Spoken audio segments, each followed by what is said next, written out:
woman accused of killing 6 members of her family on Christmas Eve 2007 has been deemed mentally competent to stand trial by evaluators at Western State Hospital. Michele Anderson was examined earlier this summer by mental health experts. It was the second time since her arrest that she had been evaluated and deemed competent. Her lawyer, Colleen O'Connor, told Superior Court Judge Jeffrey Ramsdell during a July hearing that Anderson is highly emotional and unable to assist in her defense for her upcoming trial on 6 counts of aggravated murder. On Wednesday, one of Anderson's lawyers told Ramsdell that they need time to review the Western State Hospital report and would like to discuss it during her next court hearing. While Anderson was found competent by Western State Hospital, Ramsdell has not declared her competent to stand trial. Anderson and her former boyfriend, Joseph McEnroe, were arrested shortly after 6 members of Anderson's family were found slain in her parents' Carnation home. Killed were her parents, Wayne and Judy Anderson, her brother and his wife, Scott and Erica Anderson, and that couple's children, 5-year-old Olivia and 3-year-old Nathan Anderson, told the Seattle Times during a June 2008 jailhouse interview that she was guilty of the slayings and deserved to be executed. The two could face the death penalty if convicted. They will be tried separately. A trial date has not been set since several issues in the case are on appeal. Mary Victoria Anderson, whose parents and brother were killed, attended Wednesday's hearing and said afterward that she's tired of the delays and wants the cases to go to trial. Pam Mantle, Erica Anderson's mother, also attended the hearing. Mantle has also voiced frustration that Anderson and McEnroe have not yet been tried.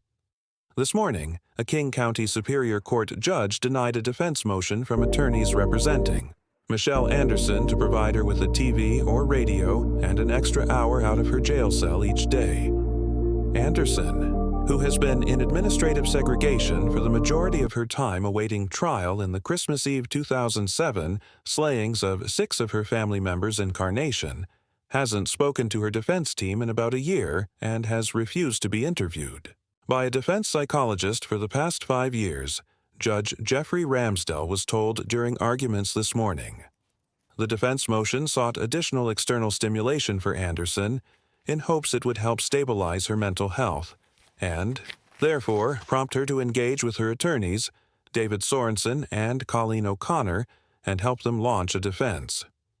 Ramsdell said he sympathized with the defense's desperation and frustration with Anderson's unwillingness to talk to them, but ruled there was no factual or constitutional basis to grant their request. In a 2008 interview with The Times, Anderson confessed to the slayings and said she wanted to be executed. Michele Anderson has said she hopes to be executed for the slaughter of 6 of her family members, including 2 young children, on Christmas Eve last year. Michele Anderson has said she hopes to be executed for the slaughter of 6 of her family members, including 2 young children, on Christmas Eve last year. Now that she might get that chance, her lawyer says she no longer wants it.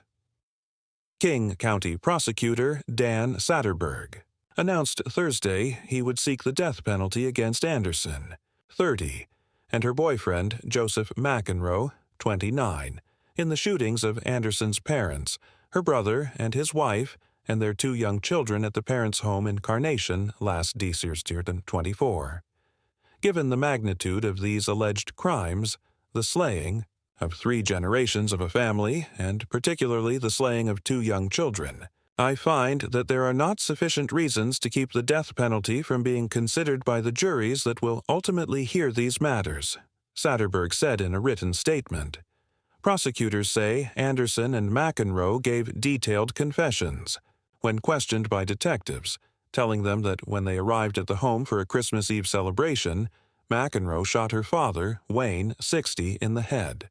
Her mother, Judy, 61, rushed out from where she had been wrapping presents, and McEnroe killed her too. Prosecutors allege the pair hid the bodies, and when Anderson's brother Scott arrived with his wife, Erica, both 32, and their 2 children, 6-year-old Olivia and 3-year-old Nathan, Michele, and McEnroe executed them, with McEnroe apologizing as he shot the children in the head. Prosecutors have said Anderson told detectives her brother owed her money and that she was upset because her parents did not take her side. She also said her parents were pressuring her to start paying rent for staying in a mobile home on their property, they allege. The defendants have pleaded not guilty, as is routine in potential capital cases. Still, Anderson told the Seattle Times and a Seattle television station she was guilty and wanted the death penalty. "I need to be executed for everything that I've done," she told Como TV.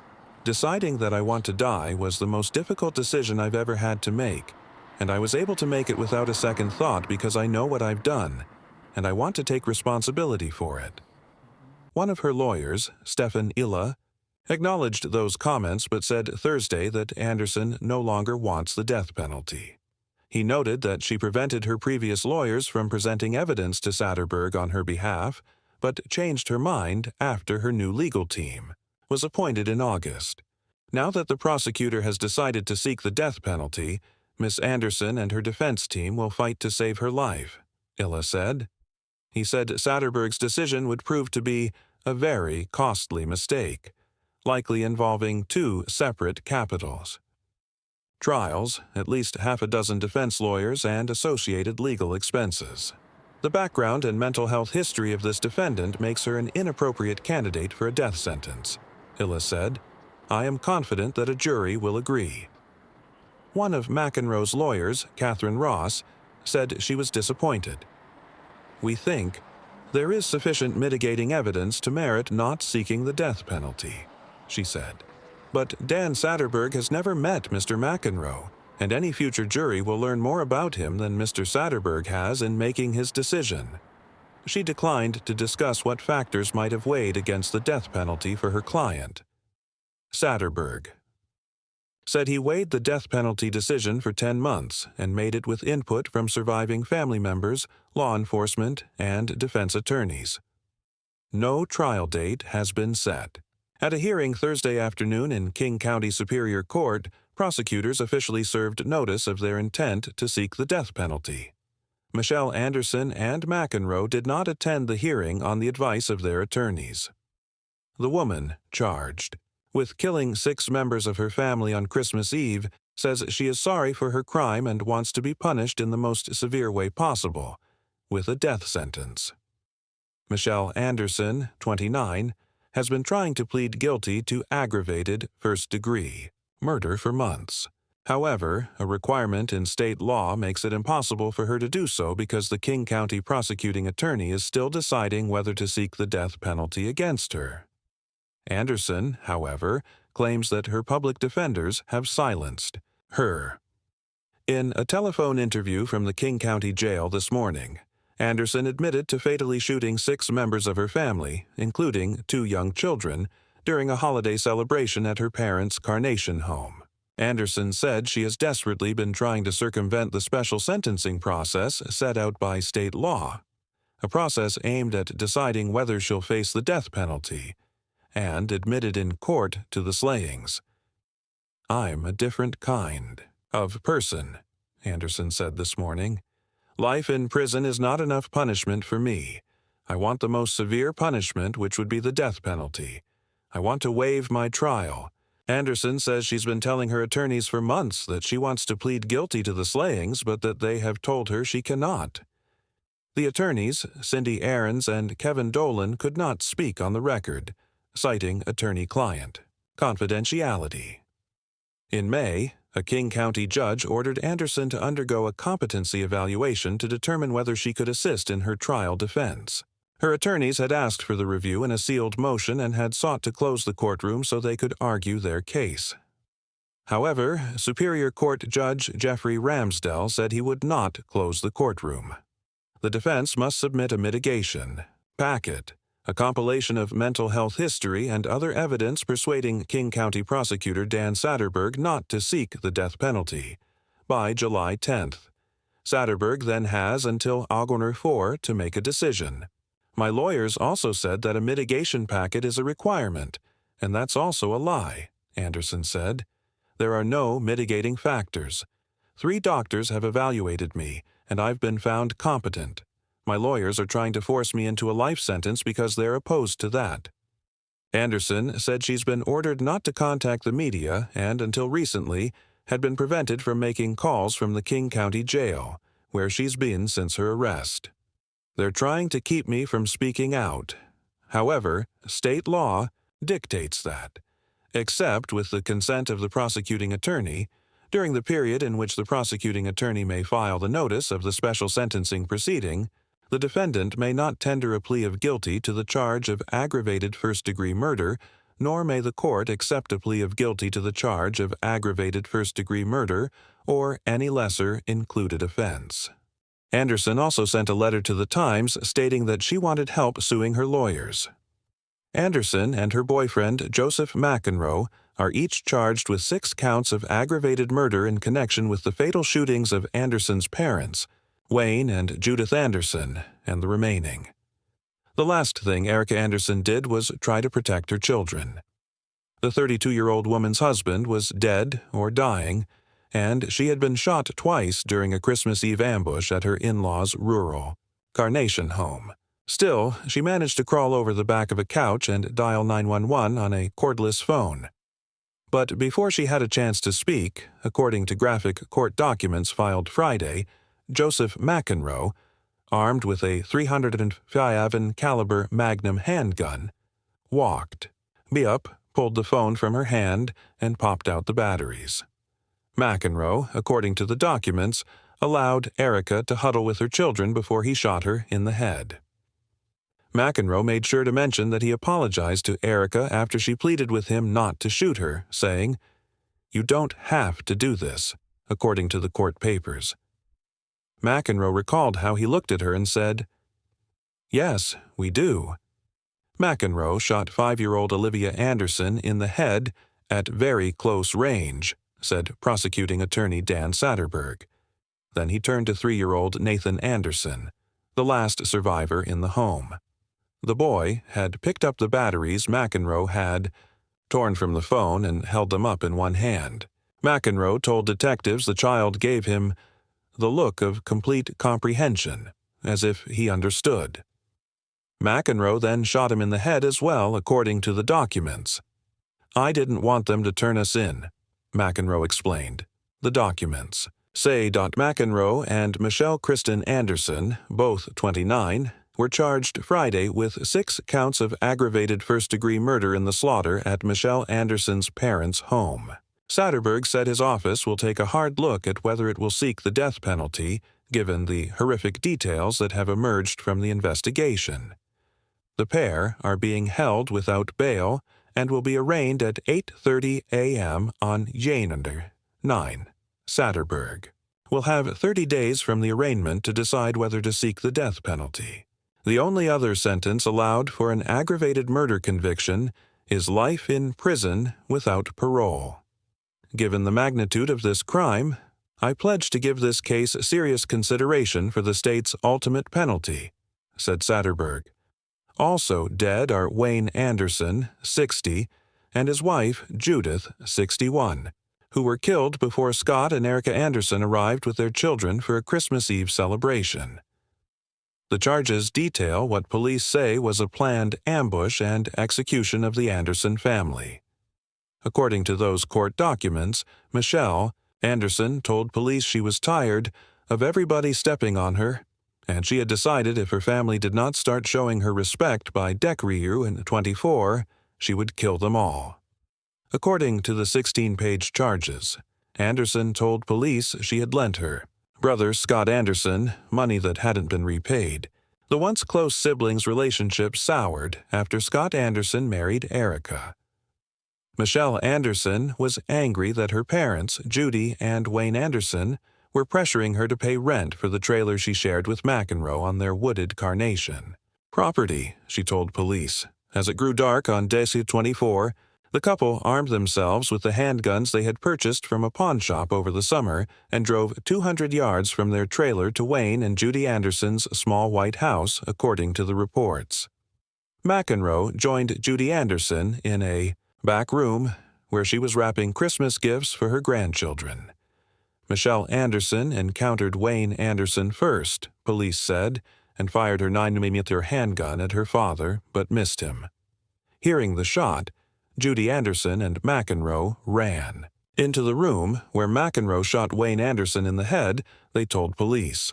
As Judy Anderson began to scream, McEnroe shot her and she fell to the floor, police said. She continued to cry. So he apologized to her and then shot her again, this time in the head, according to the documents. Michele Anderson's parents.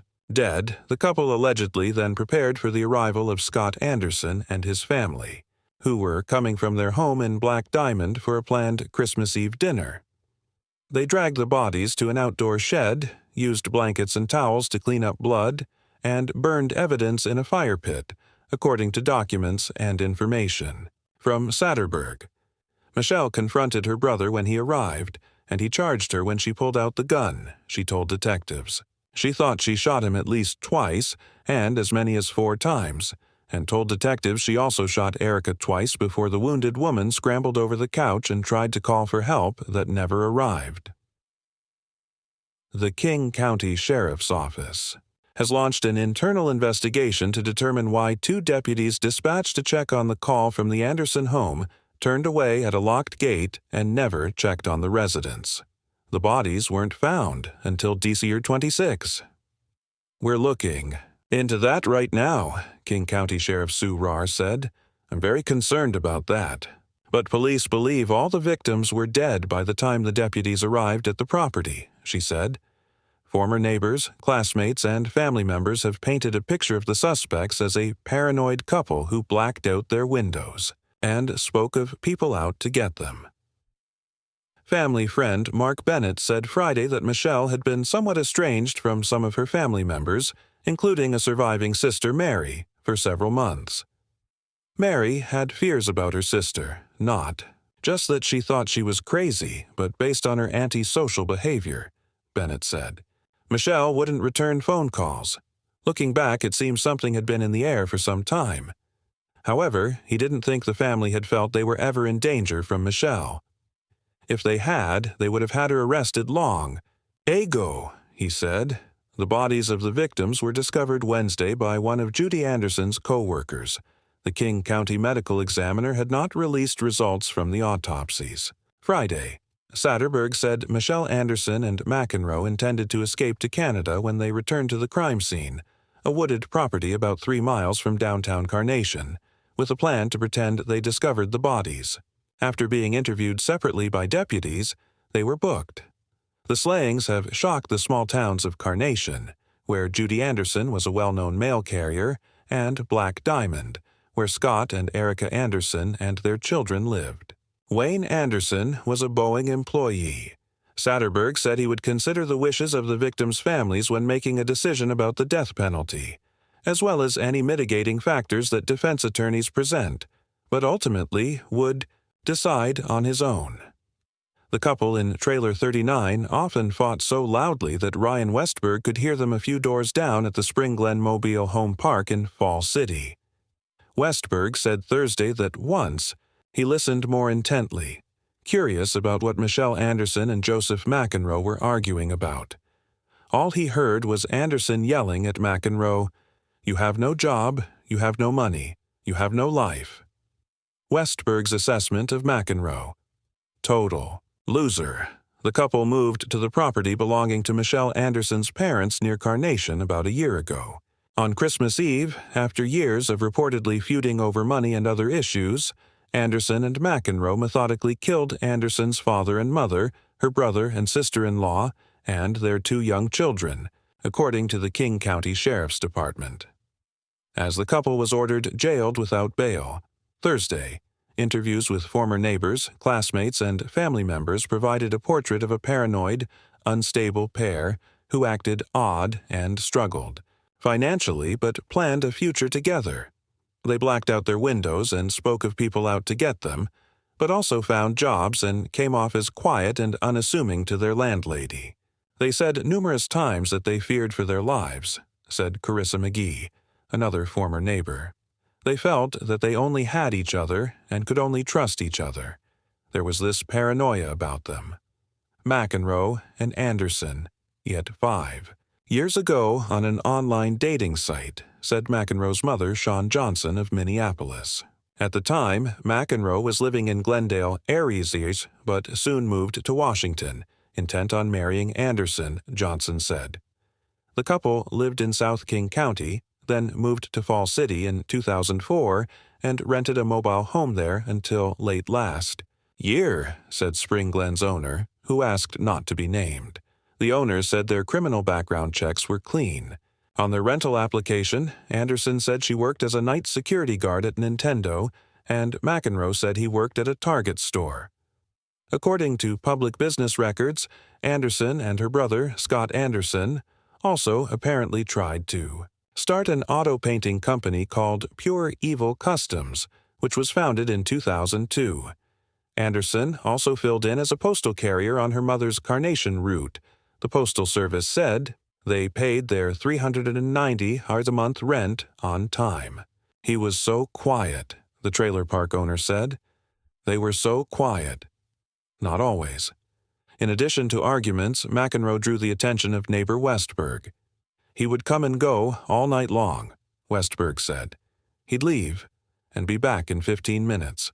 Other neighbors described the couple as misfits. Stephanie Ammons, a 15-year resident of Spring Glen, said they avoided eye contact, rarely emerged from their house, and were indifferent to friendly overtures. And the smallest trespasses, a car parked in their spot, a neighbor's cat, or young kids in the yard, would enrage them. "They were just so bizarre," Ammons said. Next-door neighbor McGee said Anderson would yell and scream, but then calm down and apologize. Ammons said Anderson often referred to herself as the black sheep of her family, but McGee said Anderson's mother came about once a month bearing food and other items. Anderson often said her parents had quite a lot of money, McGee said. Money was always brought up. It was always, "We're struggling. We're destitute." As to their relationship, McGee said Anderson was in charge. McEnroe looked up to her, and she answered questions for him. Anderson graduated from Duvall's Cedar Crest High School in 1997. The yearbook showed her on the cross-country team and in the art club. A former classmate, Jennifer Chandler of Mukilteo, said she was an artistic, sweet girl who hung out with unpopular kids. Back then, she spoke of a volatile relationship with her parents. She claimed her father hit her, and her mother was mean and didn't understand her, Chandler said.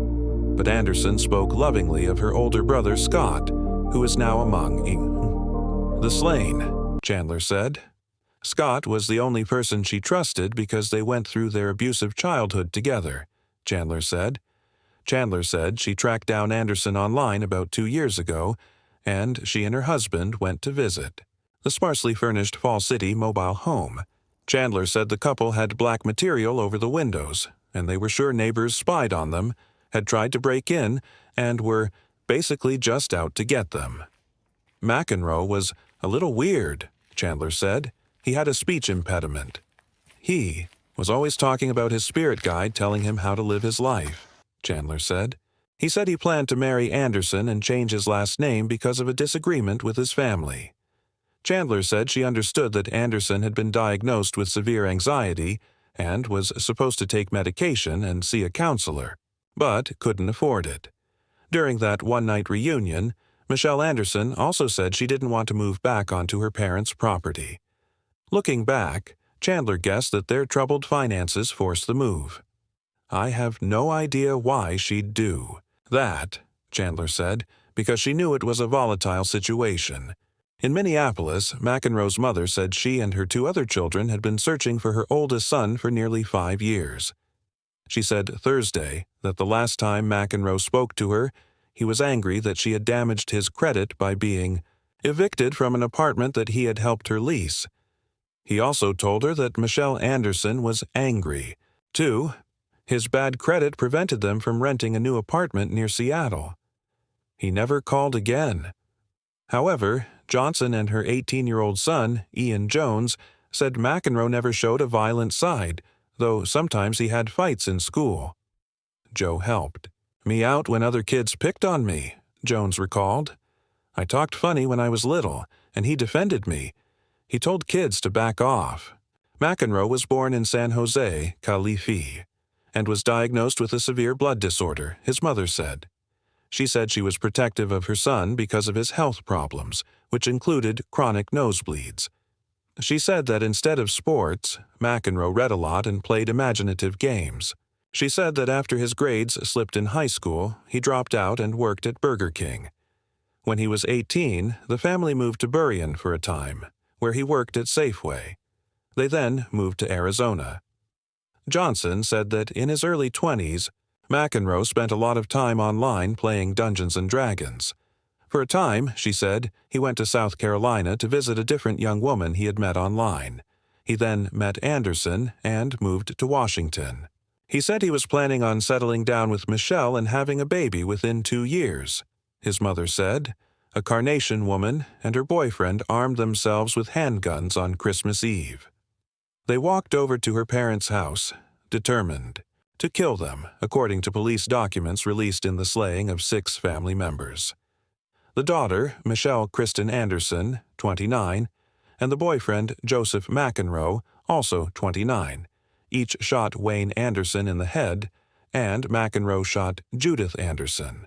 Twice, according to a police document released today. Then, when Michele Anderson's brother and sister-in-law, Scott and Erica Anderson, and their 2 young children arrived shortly after, she and Joseph McEnroe shot the family of 4 to death as well, worried that they would otherwise be witnesses to the slayings of the Andersons' parents, according to the police report.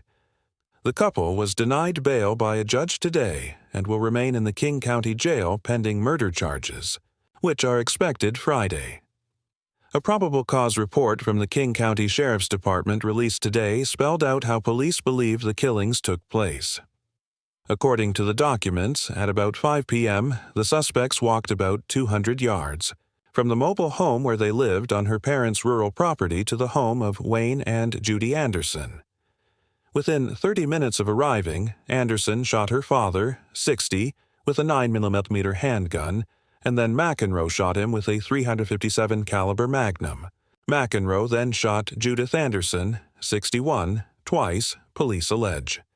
The suspects then dragged the bodies from the home to a backyard shed.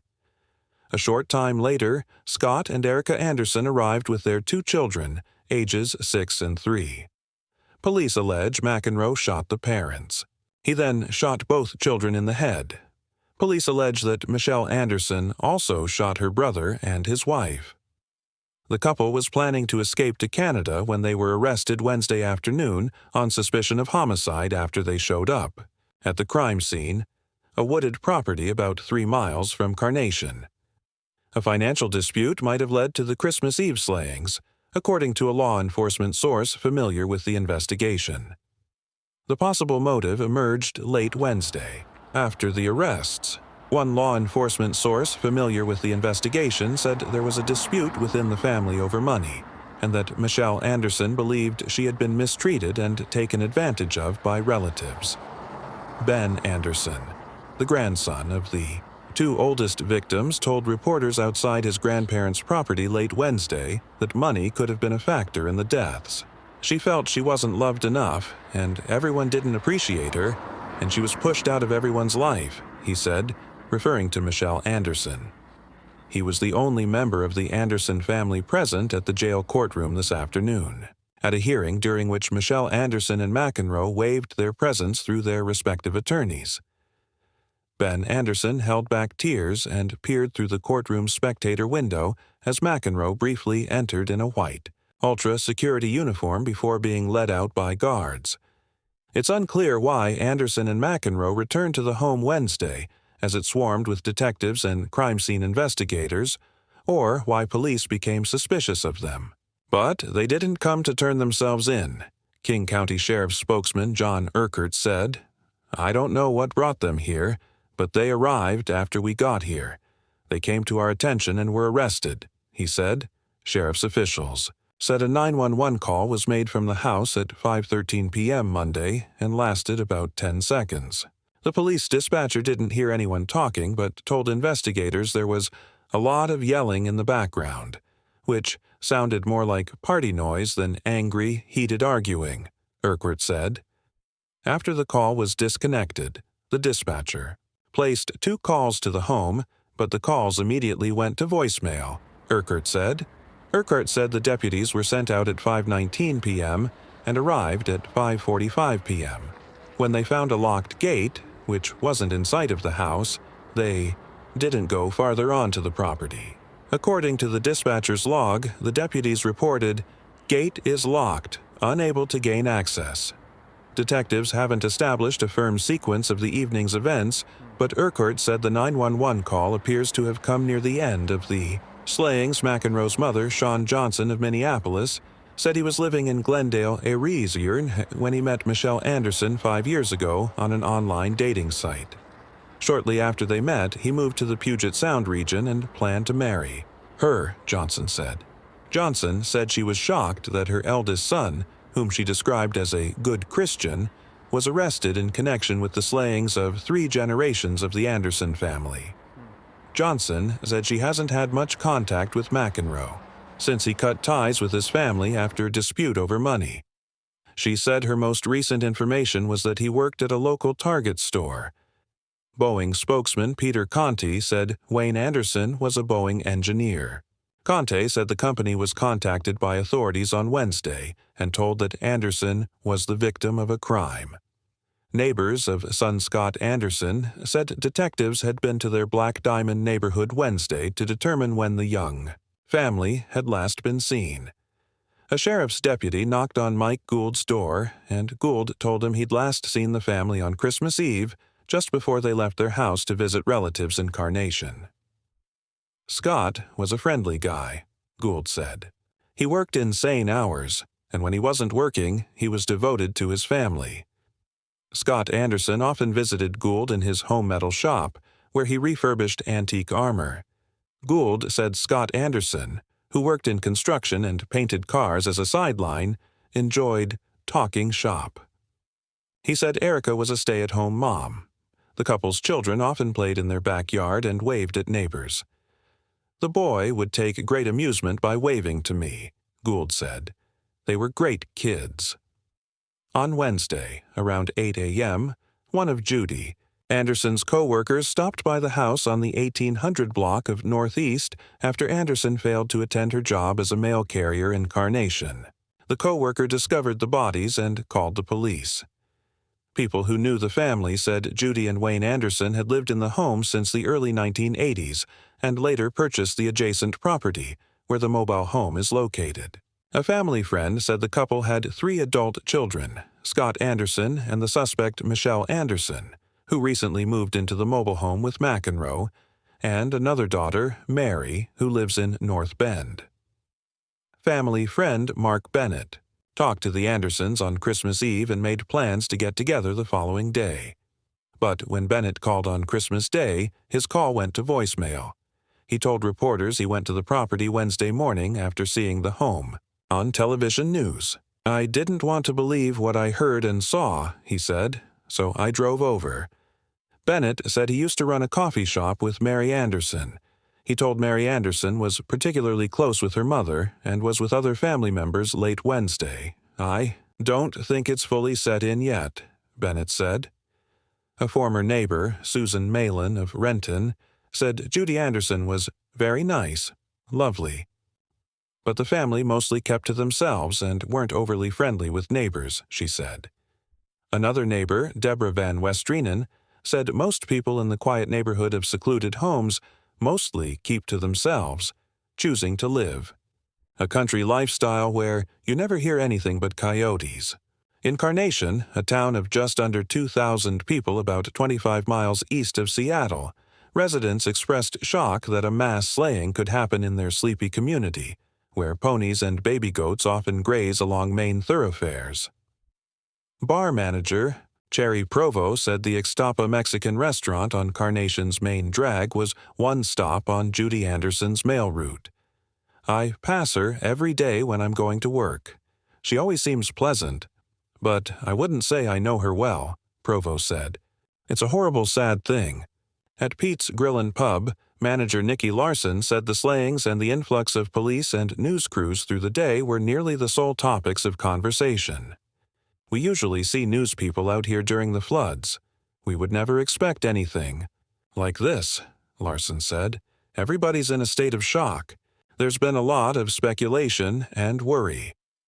A financial dispute might have led to the Christmas Eve slayings of 6 members of the same family, including 2 children, whose bodies were found Wednesday inside a rural home near Carnation. The possible motive emerged late Wednesday after the arrest of 29-year-old Michele Anderson and her boyfriend, Joseph McEnroe, in connection with the fatal shootings of Anderson's parents, her brother and his wife, and the couple's 2 children, a 6-year-old girl and a 3-year-old boy.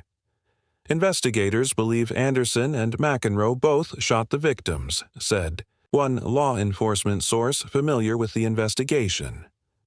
The source said there was a dispute within the family over money and that Anderson believed she was mistreated and taken advantage of by family members. Late Wednesday, investigators also revealed that someone inside the home called 911 during the shootings, but the caller hung up without saying a word, said King County Sheriff's Sergeant John Urquhart. Urquhart said that 2 King County Sheriff's deputies went to check on the house, but they turned back without speaking to anyone at the home when they encountered a locked gate. "From everything I'm hearing, it wouldn't have made a difference," Urquhart said. "The call and the sheriff's response will be part of the investigation into the slayings." The bodies were discovered Wednesday morning by a co-worker of one victim. Killed were Wayne Anderson, 60, and his wife, Judy Anderson, 61, who lived on the property, and their son, daughter-in-law, and their 2 grandchildren, who were visiting from Black Diamond.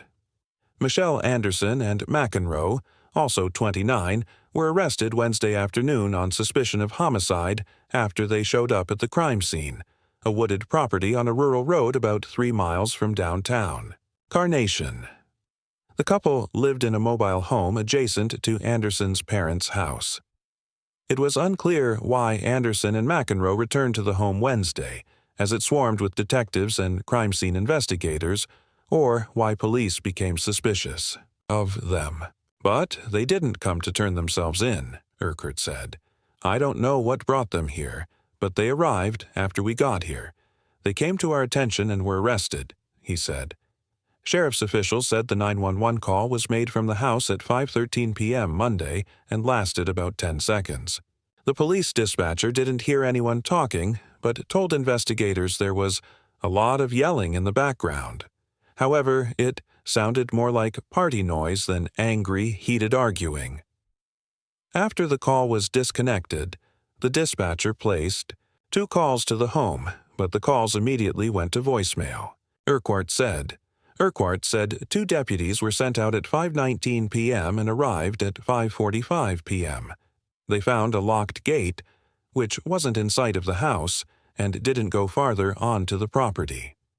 According to the dispatcher's log, the deputies reported, "Gate is locked, unable to gain access." Detectives haven't established a firm sequence of the evening's events, but Urquhart said the 911 call appears to have come near the end of the slayings. Urquhart said department policy requires deputies to determine who made the 911 call. He could not say why that wasn't done in this case. McEnroe's mother, Shawn Johnson of Minneapolis, said he was living in Glendale, Aries, when he met Michele Anderson 5 years ago on an online dating site. Shortly after they met, he moved to the Puget Sound region and planned to marry her, Johnson said. Johnson said she was shocked that her eldest son, whom she described as a good Christian, was arrested in connection with the slayings of 3 generations of the Anderson family. Johnson said she hasn't had much contact with McEnroe since he cut ties with his family after a dispute over money. She said her most recent information was that he worked at a Target store. The King County Medical Examiner's Office has not released the victims' names or said how they died, but police said all were members of the same family. Family friends identified the 2 eldest victims as Wayne and Judy Anderson.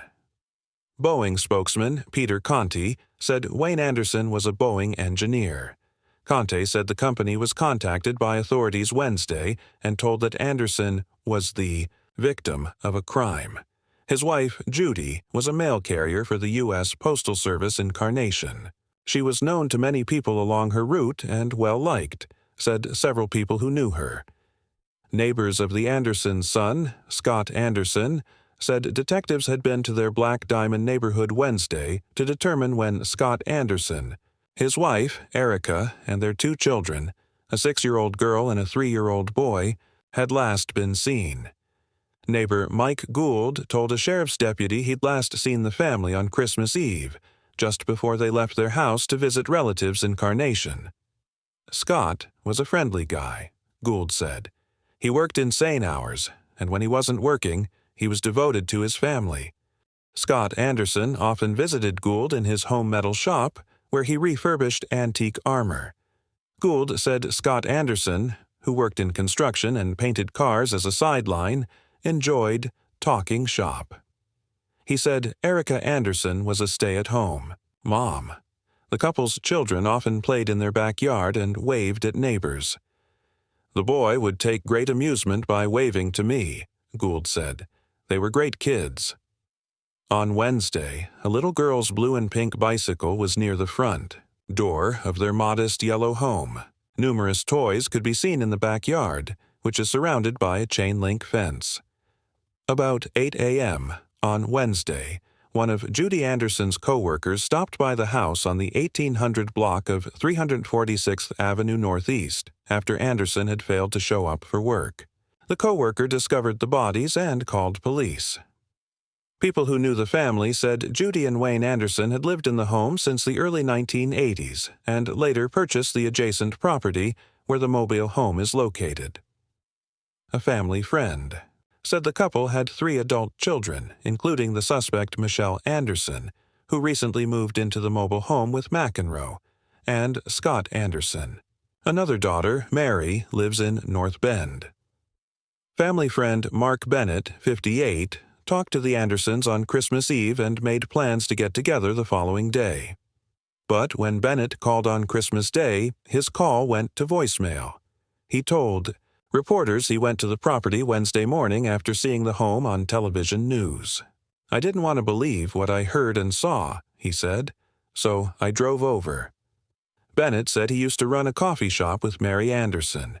He told Mary Anderson was particularly close with her mother and was with other family members late Wednesday. I don't think it's fully set in yet, Bennett said.